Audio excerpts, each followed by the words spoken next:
സ്വാമി വിവേകാനന്ദൻ ആധുനിക ഇന്ത്യൻ ദേശീയതയുടെ ആത്മീയ പിതാവായി സ്വാമി വിവേകാനന്ദനെ കണക്കാക്കുന്നു. നരേന്ദ്രനാഥ ദത്ത എന്നായിരുന്നു അദ്ദേഹത്തിന്റെ ആദ്യകാല നാമം. രാമകൃഷ്ണ പരമഹംസർ ആയിരുന്നു അദ്ദേഹത്തിന്റെ ഗുരു. രാമകൃഷ്ണ പരമഹംസരെ ദക്ഷിണേശ്വര സന്യാസി എന്നറിയപ്പെടുന്നു. കൽക്കട്ടയ്ക്കടുത്തുള്ള ദക്ഷിണേശ്വരത്തുള്ള കാളി ക്ഷേത്രത്തിലെ ദരിദ്രനായ പുരോഹിതനായിരുന്നു രാമകൃഷ്ണ പരമഹംസർ. ഗദ്ദാധർ ചാറ്റർജി എന്നായിരുന്നു അദ്ദേഹത്തിന്റെ ആദ്യകാല നാമം.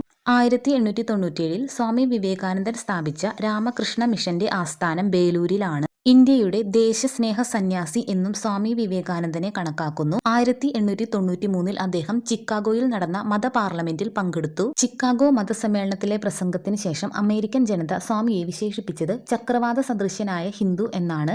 സ്വാമി വിവേകാനന്ദൻ ലോകത്തിന് നൽകിയ ആഹ്വാനം: ഉത്തിഷ്ഠത ജാഗ്രത പ്രാപ്യവരാൻ നിബോധിത.